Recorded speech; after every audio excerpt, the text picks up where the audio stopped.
Aloha, welcome to the Live Ukulele podcast. My name is Brad Bordessa, and it's almost Ukulele Day, as it's kind of been dubbed, I guess, which means people are going to talk about the ukulele being Portuguese. And I thought we could talk about that for a sec.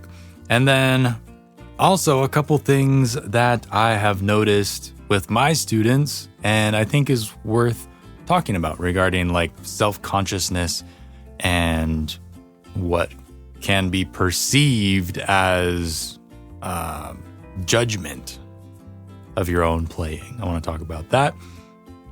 And finally, we might talk about mistakes and the humanness of music. This is just kind of a grab bag episode. I know it's a week late. Things have been pretty hectic, and there hasn't been a lot of time for podcast stuff, and I haven't really been inspired. And if the inspiration isn't there, it's hard to feel good about making an episode that's going to resonate with people. So here we are, 1 week down the road. But anyways, my name's Brad Bordessa. I live in Hawaii. I've been playing the ukulele for 20 years. I went to the Institute of Hawaiian Music at University of Hawaii Maui College and graduated with honors over there. Became ingrained with the Kahumoku Ohana as some of my main mentors and have been playing the ukulele professionally and teaching ever since. This is what I do, and I just share that so that folks know my background and that not just some guy who beat the algorithm getting in front of you who can say whatever they want without any kind of background for it. But this is what I do. I try to bring my enthusiasm and passion for the instrument to you folks in the most realistic, honest, and helpful way that I know possible from my experience. Help you avoid some pitfalls and bring things to your attention that maybe you otherwise wouldn't think about. All right, so a little bit of quick news. I haven't had a lot of time to work on live ukulele projects the past couple weeks too much because I've had a lot of other things going on. I am slowly starting to work on kind of putting together a second edition for the step-by-step picking ebook. I feel like in an effort to grow the business and, stay afloat doing this, that having an affordable entry kind of gateway into what I do and to help people right off the bat play from a basic level, but also from an intermediate level to do something interesting and different and around picking, which a lot of folks feel is intimidating. And hopefully this ebook can help you, like a lot of the folks that it has helped already. I'm not sure what the download count is, but it is quite high. It might be one of my most downloaded ebooks. But just reworking that, adding some new content, clarifying, I always try and pass through my copy as I've grown as a teacher and as an instructor and as a writer so that, instructions get clearer and things that need to be expanded upon are expanded and things that are no longer relevant or something that I no longer think is important enough to take up as much space, it's all edited down. Just nice to do a pass on the books every once in a while, and it's about time for this one. I'll probably add a couple of new songs, talk about some new techniques, so it's a little bit grander, a little bit bigger, covers a little bit more, and we'll get people excited about picking. If you are already an owner of the step-by-step picking ebook, this update will be delivered to you for free. I'll send out an announcement email when that comes to pass. But otherwise, I have been in production land. I've been helping my friend Dagan Bernstein put together a 6-song EP. It might be 5 songs now. We might have cut one. But anyways, recording and, last arrangement polishes on his songs and then recording. And then I've been doing production stuff, adding steel guitar and bass and ukulele, kind of being the band around his songs. And then mixing those. And that's been fun. That's kind of like old school Paniolo style Hawaiian music. And Dagan's a fun guy to hang out with. And then, once we've done our recording, I overdub my stuff. I get to take my time coming up with parts and doing things that I think the songs need to kind of bring them to life. And it's been fun. I don't practice a lot of steel guitar, so this is kind of my excuse to try things and experiment and try and rip off some different styles and sounds, because you don't want every song to sound exactly the same. Try and diversify and make sure that each song kind of has what it needs in order to express itself. So I dare say there will be more info about that coming out because while it's not my own music, it's music that I've had a lot of hand kind of in the creation process, and it'll be fun when they come out to share those with you folks. And I think Dagan is going to actually play more ukulele than normal on those. I've been kind of giving him a kick in the butt, like learn some ukulele parts, figure some stuff out so that you can play some ukulele, because that's kind of actually where he comes from. He's playing guitar live now all the time, and that's what we recorded. But he started with ukulele, playing with Brad Smitty, and had the opportunity to jam with Uncle Eddie Kamai. Like, that's his side of the world. And then beyond that, I have been given the task to mix Kingside's upcoming EP. We've been talking about upcoming, and it's finally, everything's recorded, it's all pretty much edited, and now it's just time to mix. And so I've been poking at that for this past week, giving that quite a lot of hours. It's something that I like doing, but also something that I want to try and get off of my desk soon and quickly because, you know, everybody's charged up. We're printing t-shirts, like time to get it out there and have it out in the world and be done with that so we can think about other things. But that's been really interesting, trying to mix the ukulele in a rock band context, because there's some of the songs are really like they're rock songs, and there's a lot of hi-hat bashing and a lot of noise going on, and trying to get the ukulele to hold its own and to, I don't want to say compete because it's not a competition, but to meld in a way where it's still audible and still contributes its part up against electric guitars and bashing hi-hats and, you know, a lot of stuff going on. So that's been a fun challenge, but they're sounding pretty good. I got the first rough drafts off to the guys this afternoon, and I should be coming along soon here. Keep an eye out for that and check us out. Kingside 808. We're on YouTube. There's some songs posted up, and you can kind of see the ukulele in a new context. Crosstalk just went up on YouTube. That is a crazy song that we play, that I sing and play this like kind of off time rhythm part while I'm singing, and crazy chords. It's kind of like jazz funk, but in a poppy way. That's a cool tune, just as a tune itself, but then, you know, we put our spin on it and try to play it as best we can. Yeah, check that out. At Kingside808 is our handle on social media and YouTube.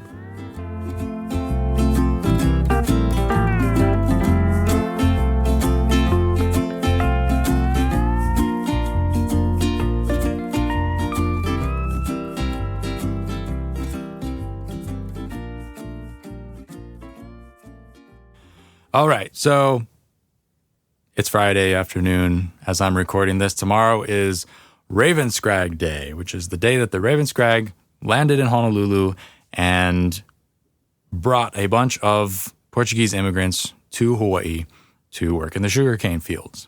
And with them, they brought a couple of traditional Portuguese instruments that were kind of combined and borrowed from to create the ukulele by Manuel Nunez and the other Portuguese guys who were cabinet makers in Honolulu. They built the first ukuleles. There's a lot to unpack there because for me, living in Hawaii, everybody really likes the Portuguese connection. And I can't really figure out why, because everybody loves Hawaii too. But I feel pretty strongly that I'm in the camp where the ukulele is born in Hawaii. It is an instrument because of Hawaii and all the influences that the instrument had here at the beginning. Yes, maybe the instruments that it carries its inspiration from and that its roots are in are brought from Portugal. That's fine. But a lot of times what's left out of the conversation, I think, is that this new instrument, this new version of these traditional instruments, was used very differently from perhaps, you know, in a completely different style of music than those traditional instruments were ever used for. And the approach was different, and the songs that were played on them were different, and the people bringing that music to life were different. They were not Portuguese people. My understanding is that while the dude might have jumped off the boat shredding on his, you know, traditional Portuguese instrument, down the road, the ukulele had champions in the mo'i, the rulers of Hawaii at the time. They thought it was cool. They encouraged it. They made space for it. And because of that influence and of Hawaiians and folks who were rooted in Hawaii, Hawaiian nationals, it became the ukulele. I don't think it would have ever happened. It wouldn't have, they could have made it, but if there was never that interest and that enthusiasm and that acceptance from Hawaii to kind of take it in, do their own thing with it, and then bring it back out as its own new thing, I'm not sure the ukulele as we know it would exist today. And I think that that's something that always gets left out of the conversation. And I've talked to people like Brian Tolentino about this. And it's just one of those things that's kind of frustrating because it feels like it should be a bigger part of the story. But we go from the Portuguese landed, Raven Scragg's day, however 100-something years ago in Honolulu, and then we jump to Jake. Like there's no consideration for all of the iterations and all of the music and the people that Hawaii contributed to that lineage of the ukulele to move it along. Like, granted, it was popular in the 20s and the 30s from all the World Fair stuff and things like that. And it knew popularity outside of Hawaii, but then it kind of disappeared again. And it came back with Brada Is and Jake. And, Brada is obviously Hawaiian and brings that Hawaiian music background to the ukulele. But people often forget that Jake comes from those roots as well. Like Pure Heart was pretty contemporary when he was in Pure Heart, but like he knows the Hawaiian songs. He can play the Hawaiian songs. He knows the Hawaiian artists. He can jam with any of them and, keep up in that genre. That's like home base. And I feel like people don't think about that, naturally because he's playing Bohemian Rhapsody and While My Guitar Gently Weeps. But it seems like it's easily forgotten, like the in-between part of the ukulele. So I encourage you to think about the in-between part, maybe go back and discover some Hawaiian artists, earlier Hawaiian ukulele artists who maybe inspired Jake or inspired the generation before Jake. We've had recordings for a long time and Hawaiians were recording music for a very long time. So there are a lot of recordings of that old music. And a lot of it's really interesting. A lot of it's wonderful and worth listening to. And, I myself should listen to more of that and go down that rabbit hole as well as a nice reminder of how we got here. So anyways, just as everybody's talking about Uke Week and Ukulele Day and Raven Scragg and Portuguese stuff, like that's my take on it is like, that's cool. Perhaps they brought the inspiration instruments, but it was Hawaii and Hawaiians who really sculpted the instrument and brought it to the world as it's known today. That's my understanding, at least, as a Portuguese dude. All right, so with that out of the way, completely changing gears to something that I noticed the other day in a lesson. I had a student playing something for me, as most students do at a lesson, like, here's what I've been working on, let me show you what I've got, and I can offer critique and feedback and like, well, maybe we'll work on this, or you should try this. That's how I like to teach. So a lot of times that's what I ask students to do. Like, you want to play a song for me? Go for it. I'm going to make some mental notes and we'll meet on the other end and I'll tell you what you did great, tell you what could use some work, tell you what I envisioned that you might not have thought of before. That's my jam. But he was playing through this song and getting nervous and stopping and clunking on the notes and like, sorry, like I just played it like right before we got on and it was perfect. Like, yeah, I believe you. But what I realized was that this guy has in his mind as the student is looking at me as if I am judgment upon his playing in this moment that is struggling, and that judgment probably impacts the amount of nervousness he's feeling. And I was thinking about this because I realized that is probably the perception for a lot of students. It's like, oh, Brad's watching me on this lesson and now it's my turn to play things and I'm so nervous and what if I make a mistake and oh, I just made a mistake and now I'm even more nervous and I'm all flustered.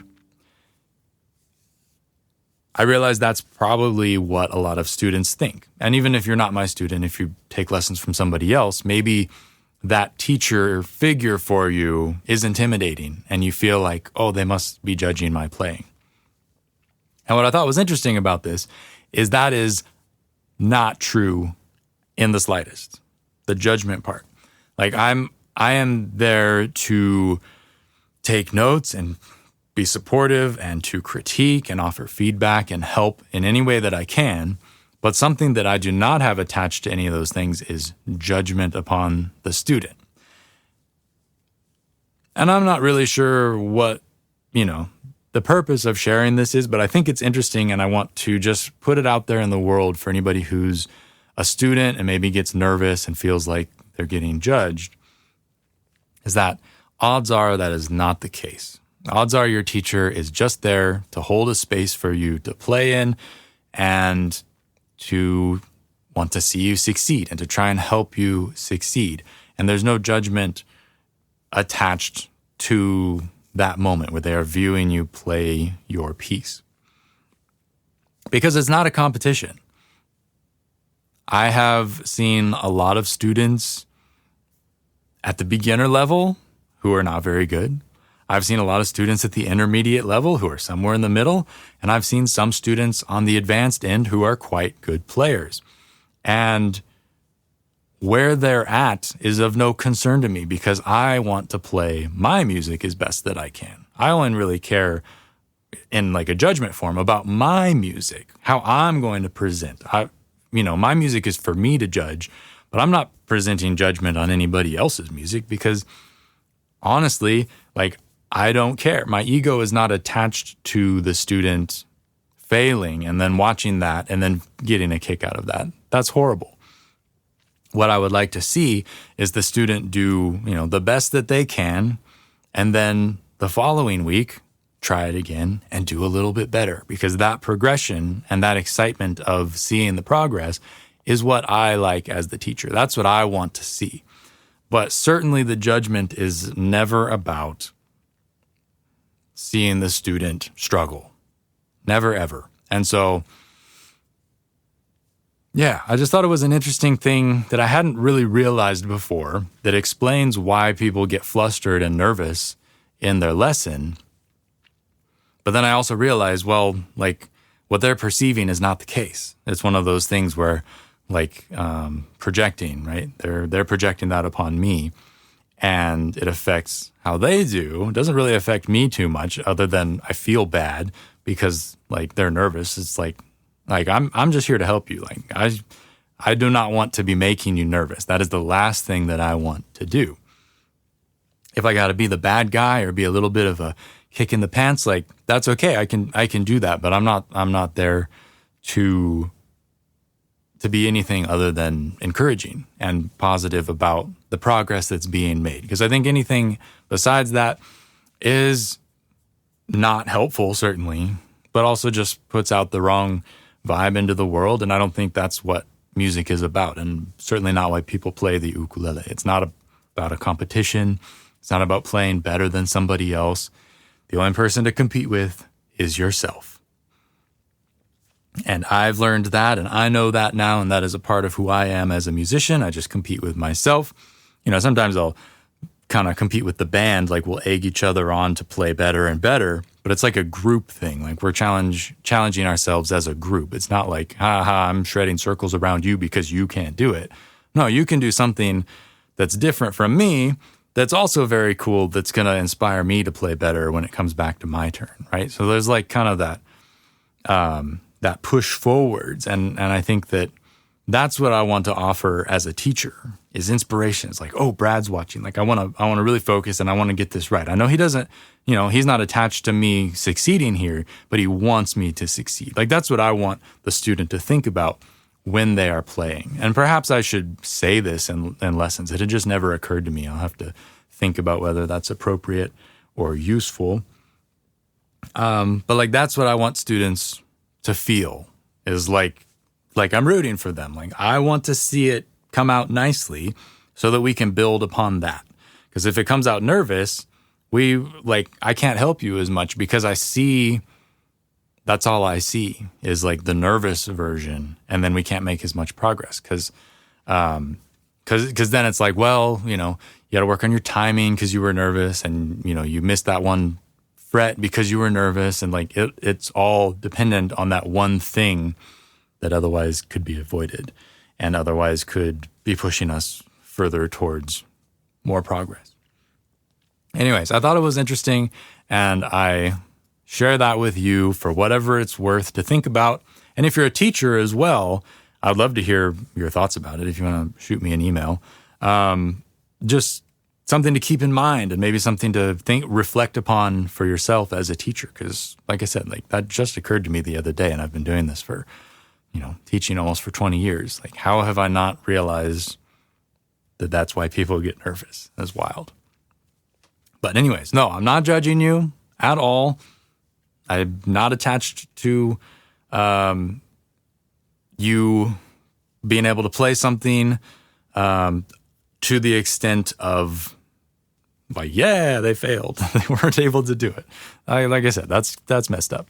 So always just hoping for the best and want to see progress and confidence and all kinds of positive things come out of ukulele lessons. That's why I teach ukulele. Okay, one more in this whirlwind of whatever the heck this podcast episode is. Friday afternoon, brain dump. When I got the mixes, currently the mixes for Kingside, the vocals came in with Autotune on them. Not a lot, but enough that it's a little too right. All right. And if you're not sure what Autotune is an effect that you can put on the voice that corrects all of the pitches. So if you sing a little bit out of tune, almost everybody sings a little bit out of tune, it'll nudge the pitch right to the middle to where it's supposed to be bang on. And I was mixing and I was listening to the isolated vocal track for some reason. And I realized like, this is too perfect. Like I know Ryan's a good singer, but he's not this good of a singer. Like he's good with a kind of character that this doesn't seem to have. And, the character is the humanness, the flaws in the singing. And that's part of why we love our favorite singers, usually. Not so much in pop era, because lots of pop songs you hear on the radio, they're all auto-tuned. Everybody sounds the same because everything is perfectly on pitch, and that's just the sound of pop music. But if you listen to anything else, more indie stuff or folks who are like, really actually super talented, you won't hear as much auto-tune. So this was immediately disturbing to me because I feel like us as musicians, like we're good enough to just do it. We're good enough to just put it on tape, mix it nicely, and send it out into the world. I feel like that's our level. And I understand that our engineer person, who will remain nameless, but happens to play a green bass with 5 strings, I understand how as part of the workflow, like he's just used to doing that, to just correcting as he goes. And that's what he said, is like, I correct as I go, and it's going to be kind of a pain to undo that and to go back to the unpitched version. And I think that it's a nice reason to reflect on the humanness in music. We're just talking about judgment for mistakes. But now we're kind of onto the subject of like the beauty of mistakes. If you listen to your favorite songs, a lot of the listeners on here are going to be older folks who grew up in an era where you just had tape. You recorded to tape. And if you goobered something up, like you had to find the take that was cohesive as the band. If one person did something a little wrong, like if the rest of the take was good, you might just use that, and that's just the way it is. That's what it gets cooked onto the tape. That's what gets released on the vinyl. And that was such a simpler time because there weren't all these effects, there weren't all these options. And certainly like these days, because of all the digital stuff, we are without a doubt able to get higher quality mixes and probably better sounding songs because of this technology. But also it allows us to erase the mistakes and make everything perfect, as it were. And it's a very double-edged sword sometimes. And so it's a good reminder that a lot of people, it's gonna sound kind of weird, because a lot of folks who are learning to play ukulele are striving to be better and to be better and to be better. And ideally, they think they would like to be perfect. And for us in a band, actively creating music to share with the world that we want to kind of evoke an emotional response in somebody, we're like, whoa, whoa, whoa, whoa, whoa. This is too perfect, right? So what gives? But I think what the heart of it is that it loses a little bit of the humanity. We were listening to some of the mixes at band practice today, and with the tuned vocals, hopefully once I get the untuned vocals, they'll just drop right in and we'll be ready to rock and roll. But with the tuned vocals, it just takes away some of the character, and it's not necessarily a noticeable effect, though there are a couple of spots where Ryan's moving between pitches, probably stylistically, but the Autotune kind of erases that and makes it just hop and glide perfectly from one to the next. And it's just a little flat. It's a little boring. It's a little bit too right. And so we decided that, let's at least listen to the raw ones if we can. And, it might be a lot of work for our engineer guy to pull back the older files. I hope it's not too bad. But I think it's worth it because I feel like the rest of the instruments are all raw. It's electric guitar and strumming ukulele that's too loud and a big drum kit and a big fat bass. Like it's rock and roll. It's not supposed to be perfect. And it kind of feels out of place to have that perfected vocal sitting right on top. So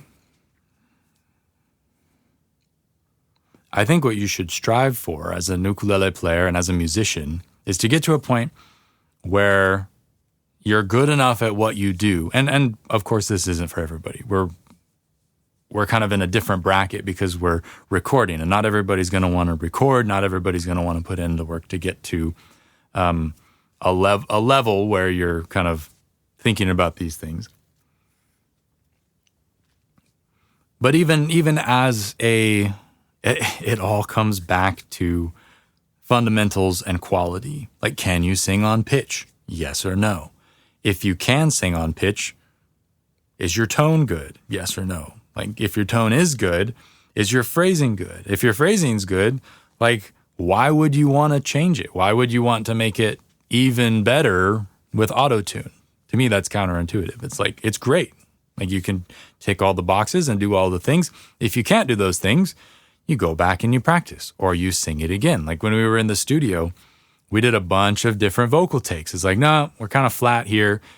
And to me, I thought that the purpose of those takes was to capture a vocal part that we could, comp together, where you switch between takes, especially for the background vocals, which is primarily what I sing on this EP, is just background vocals. It's not like, jumping between them is as noticeable because it's in the back. But even so, we're trying to get the right pitch on the take so that you don't have to auto-tune, right? So it's a little jarring to find out that was the case and that had been done, because it didn't feel like it was necessary. But if something sounds good and you're able to just play it, it is good. It doesn't need to be necessarily better. And I think that that's something that I've had to learn the hard way, of being able to let go and accept that, like, this for this moment and what I'm able to do, this is really good. And that's good enough. And it's hard because there's that voice in the back of your head. It's like, well, like, that note wasn't as in tune, Or you kind of buzzed that note when you played it. Like, yes. But like there were a million bands in the 70s that were not very good musically, and they made records and they were super successful. And it was just some kids from a garage somewhere who just got a record deal. They played their songs, 2 tape, one take, maybe some overdubs. Boom, it was on the radio. Like that was music. And that was, I think a lot of people look back on it fondly because that was the sound. It was raw. It was very human. There wasn't a lot of things that had been doctored or been fixed at that time. Like if you go back and listen to the early Beatles records, they are rough. Like even the more modern stuff, Sgt. Pepper or whatever, it's brilliant. It's a brilliant piece of music, but like the playing and the recording and the mixing, all of it, like you could do that record today and it wouldn't even sound musically similar because the feel would be so different. You could get things much more correct. And it's that incorrectness, that little bit of looseness in the music that makes that special, and so many other records like that. So I think that's not necessarily to give yourself permission to be lax about your playing. Like try to do your best, try to play things better, try to improve, try and write better songs, all that stuff.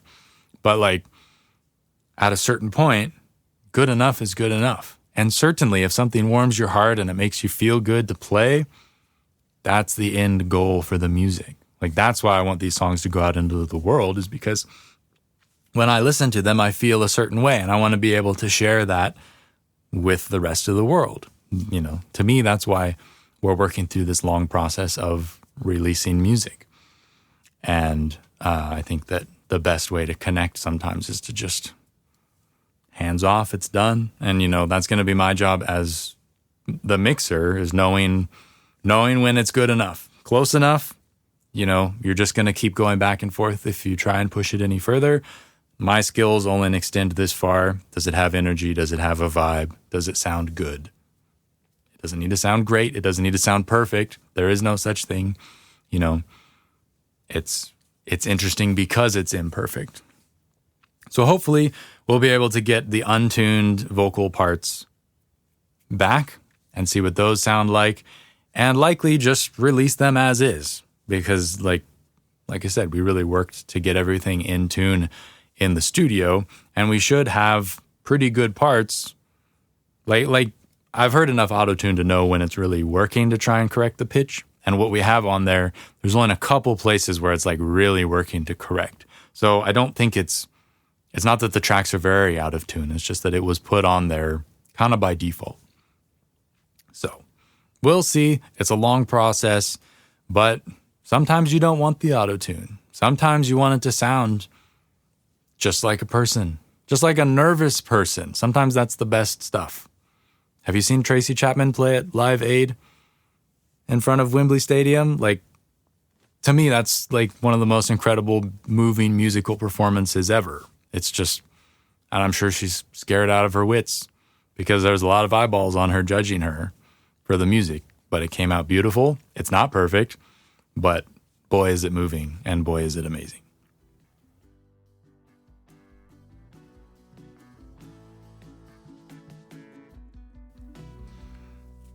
All right. Thank you so much for tuning in. This is the Live Ukulele podcast. Please subscribe wherever you listen to podcasts.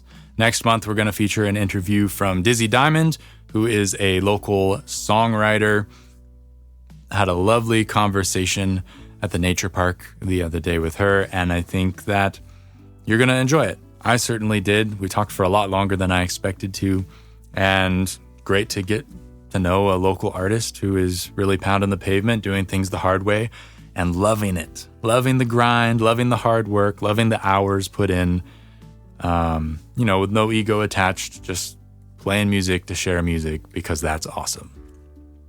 And so that'll be next month.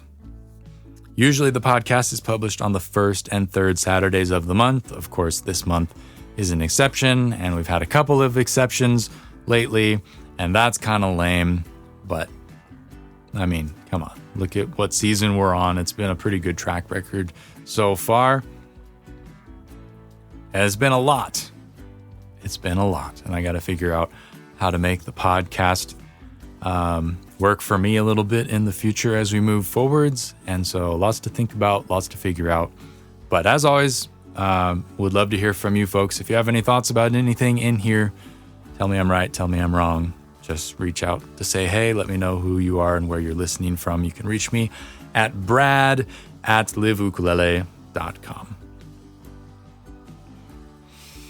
All right, I'll catch you in the next episode. Keep strumming your ukuleles, even if it isn't perfect. Keep singing, even if it isn't auto-tuned, especially if it isn't auto-tuned. And don't sweat so much when you play for somebody, because they're probably not judging you. And if they are, that's a them problem. That's not a you problem. Don't accept that. Reject that. Let that be somebody else's problem. And move on with your life. Move on with sharing music and sharing light in the world. My name's Brad Bordessa. Ahui ho.